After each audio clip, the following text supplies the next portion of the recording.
The bullet may have stopped, but for the people of Asaba, the wounds never heal. Today, we continue our deep dive into the Asaba massacre, trauma, memory, and the Biafran War by Elizabeth Bed and Fraser Otanelli. We explore how the survivors carried the scars on that fateful October day and the long fight to make the world remember.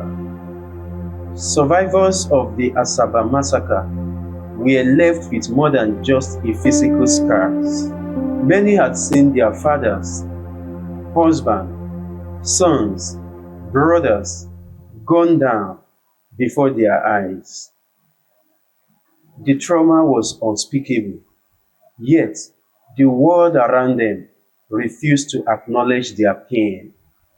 This is what one of the widows, Mrs. Veronica Anene, has to say. I could not cry anymore.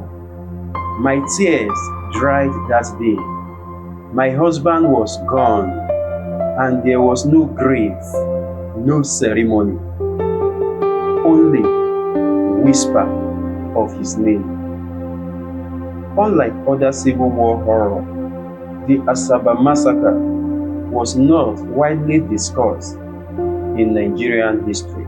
Survivors were always too afraid to speak out, fearing reprisal or afraid of being labeled as Biafran sympathizers. This is what Dr. Nduka Ofulue has to say concerning what happened that day. This man lost his father and his uncle, according to the research made by Elizabeth Burt, and Fraser Otanelli. In his words, I quote, "Even in our country, we were not allowed to grieve. If you spoke too loudly, they will say, 'Why are you stirring trouble?' But what is justice without truth?" For decades, the people of Asaba fought to have their massacre acknowledged. Leaders like Chief Philip and Dr. Nnolly worked tirelessly to document the killings.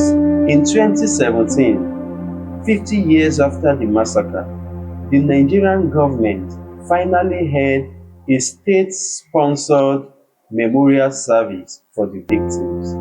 But to many survivors, it was too little, too late. One of them, Madam Grace Nwechia, now in her 80s, said, "We do not want just prayers. We want the world to know what happened. We want the truth documented in our history books." Even in silence, Asaba people find ways to remember. Family kept old photographs, whisper stories to their children, and built private memorials in their homes.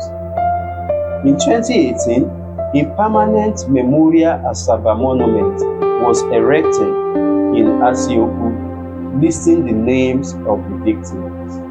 The Asaba massacre reminds us that history is often written by the victor, but memory belongs to the people. In our next episode, we will explore the global response, or lack of it, to the massacre, and how Asaba massacre fits into the larger story of war crime in Africa. Thank you for joining me once again. I remain Abe, your storyteller, bringing the reflection of our gory past. Don't forget, this platform is not for everyone. It's for those that want to engage with our gory past. And I want you to know that the essence of this is not for us to open up the old one, but we have discovered that it is very important that no matter how gory the past is, we must always engage it. And that is the only way we can find healing. Thank you very much. and do find time to join us next time. I remain Abby.